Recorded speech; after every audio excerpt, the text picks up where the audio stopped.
Hello friends, ಇವತ್ತಿನ ವಿಡಿಯೋದಲ್ಲಿ ನಮ್ಮ ಕಿಚನ್ ಚಾನಲಲ್ಲಿ ವೆಜಿಟೇಬಲ್ ಸೂಪ್ ಯಾವ ರೀತಿ ಮಾಡ್ಬೋದು ಅಂತ ತೋರಿಸ್ಕೊಡ್ತಿದ್ದೇನೆ. ಇಲ್ಲಿ ಒಂದು 3ರಿಂದ 4 ಥರದ ತರಕಾರಿಗಳನ್ನು ನಾನಿಲ್ಲಿ ತಗೊಂಡಿದ್ದೇನೆ.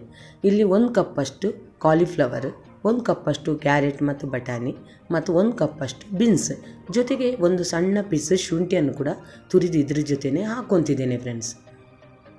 ಇದು ಸೂಪನ್ನು ಒಂದು 2ರಿಂದ 3 ಮಂದಿಗೆ ಮಾಡುವುದರಿಂದ ಒಂದು 4 ಗ್ಲಾಸ್ ನೀರನ್ನು ಈಗ ಇದಕ್ಕೆ ಸೇರಿಸ್ಕೊತಿದ್ದೇನೆ.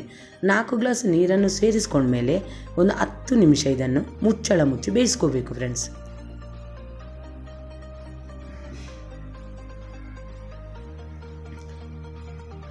ಈ ಚಾನಲ್ಗೆ ಹೊಸಬರಾದರೆ ಈ ಚಾನಲನ್ನು ಸಬ್ಸ್ಕ್ರೈಬ್ ಮಾಡ್ಕೊಳ್ಳಿ. ಬೆಲ್ ಐಕಾನನ್ನು ಆಲಲ್ಲಿ ಸೆಟ್ ಮಾಡಿದರೆ ನಾನು ನೋಟಿಫಿಕೇಷನಲ್ಲಿ ಬಂದುಬಿಡುತ್ತೆ ಫ್ರೆಂಡ್ಸ್. ಸಾಮಾನ್ಯವಾಗಿ ವೆಜಿಟೇಬಲ್ ಸೂಪನ್ನು ಸಣ್ಣ ಮಕ್ಕಳು ಊಟ ಮಾಡಿಲ್ಲ ಅಂದರೆ ಅವರಿಗೆ ಕೂಡ ಕೊಡ್ಬೋದು ಫ್ರೆಂಡ್ಸ್. ಈಗ ಒಂದು 10-15 ನಿಮಿಷ ಆದಮೇಲೆ ನಿಮಗೆ ವಿಡಿಯೋದಲ್ಲಿ ತೋರಿಸ್ತಿದ್ದೇನೆ ಫ್ರೆಂಡ್ಸ್. ತರಕಾರಿ ಚೆನ್ನಾಗಿ ಬೆಂದಿದೆ. ಈಗ ಇದಕ್ಕೆ ಒಂದು ಸ್ವಲ್ಪ ಉಪ್ಪನ್ನು ಹಾಕ್ಕೊಂಡು ಸಣ್ಣ ಉರಿಯಲ್ಲಿ ಒಂದು 2 ನಿಮಿಷ ಮುಚ್ಚಳ ಮುಚ್ಚಿ ಹಾಗೆಯೇ ಬಿಟ್ಟು ಬಿಡಬೇಕು ಫ್ರೆಂಡ್ಸ್. ಯಾಕಂದರೆ ತರಕಾರಿ ಎಲ್ಲ ಉಪ್ಪನ್ನು ಹೀರ್ಕೊಳ್ಳಿ ಅಂತ ನಾನು ಈ ರೀತಿ ಮಾಡ್ತಿದ್ದೇನೆ ಫ್ರೆಂಡ್ಸ್. ಮತ್ತು ಈ ಸೂಪನ್ನು ನಿಮಗೆ ವಿಡಿಯೋದಲ್ಲಿ ನೋಡ್ತಿರ್ಬೋದು ಫ್ರೆಂಡ್ಸ್, ಎಷ್ಟು ಈಸಿ ಮೆಥಡ್ನಲ್ಲಿ ಮಾಡುವುದಂತ ನಾನಿಲ್ಲಿ ತೋರಿಸ್ಕೊಡ್ತಿದ್ದೇನೆ. ಈಗ ತರಕಾರಿ ಉಪ್ಪನ್ನು ಹೀರ್ಕೊಂಡು ಚೆನ್ನಾಗಿ ಬೆಂದಿದೆ ಫ್ರೆಂಡ್ಸ್.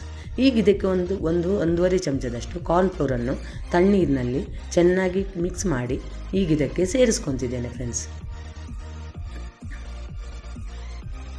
ಜೊತೆಗೆ ಒಂದು ಆಲೂಗಡ್ಡೆಯನ್ನು ಚೆನ್ನಾಗಿ ಬೇಯಿಸಿಕೊಂಡು ಸಣ್ಣ ಮಿಕ್ಸಿ ಜಾರಲ್ಲಿ ಹಾಕಿ ಅದನ್ನು ಪೇಸ್ಟ್ ಗತೆ ಮಾಡಿಕೊಂಡು ಅದನ್ನು ಕೂಡ ಇದ್ರ ಜೊತೆನೇ ಸೇರಿಸ್ಕೊತೇನೆ ಫ್ರೆಂಡ್ಸ್. ಯಾಕೆಂದರೆ ಸ್ವಲ್ಪ ಸೂಪು ಗಟ್ಟಿಯಾಗಲಿ ಅಂತ ಮತ್ತು ರುಚಿನೂ ಸ್ವಲ್ಪ ಡಿಫ್ರೆಂಟಾಗಿರುತ್ತೆ ಫ್ರೆಂಡ್ಸ್. ಇದನ್ನೆಲ್ಲ ಹಾಕಿದ ಮೇಲೆ ಒಂದು ಸಲ ಚೆನ್ನಾಗಿ ಒಂದು ಕುದಿ ಬರುವವರೆಗೆ ಕುದಿಸ್ಕೊಳ್ಳೋಣ.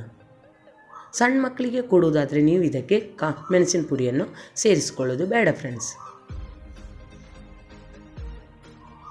ಈಗ ನಿಮಗೆ ಖಾರಕ್ಕೆ ನೋಡಿಕೊಂಡು ನೀವು ಇಲ್ಲಿ ಕಾಳು ಮೆಣಸಿನ ಪುಡಿಯನ್ನು ಸೇರಿಸ್ಕೋಬೇಕು ಫ್ರೆಂಡ್ಸ್. ಚಳಿಗಾಲಕ್ಕೆ ಈ ಸೂಪ್ ಅಂತೂ ಬೆಸ್ಟ್ ಕಾಂಬಿನೇಷನ್ ಫ್ರೆಂಡ್ಸ್. ಯಾಕಂದರೆ ಗಂಟ್ಲು ಕಟ್ಟಿದಾಗ ಈ ರೀತಿ ಒಂದು ಸೂಪ್ ಮಾಡಿ ಕುಡಿದ್ರೆ ಗಂಟ್ಲು ಸ್ವಲ್ಪ ಕ್ಲಿಯರಾಗಿ ಬಿಡುತ್ತೆ ಫ್ರೆಂಡ್ಸ್. ಈಗ ಈ ಕಾಳು ಮೆಣಸಿನ ಪುಡಿಯನ್ನು ಸೇರಿಸ್ಕೊಂಡ್ಮೇಲೆ ನಾನು ಭಾಳ ಹೊತ್ತೇನು ಇದನ್ನು ಕುದಿಸೋದಿಲ್ಲ ಫ್ರೆಂಡ್ಸ್. ಚೆನ್ನಾಗಿ ಒಂದು ಕುದಿ ಬಂದರೆ ಸಾಕು.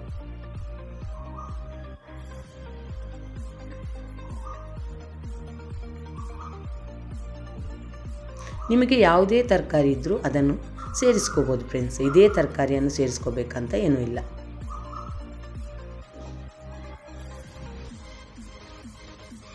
ಸಾಕು ಫ್ರೆಂಡ್ಸ್, ಒಂದು ಕುದಿ ಬಂದ ಮೇಲೆ ಇದನ್ನು ಸರ್ವ್ ಮಾಡ್ತಿದ್ದೇನೆ.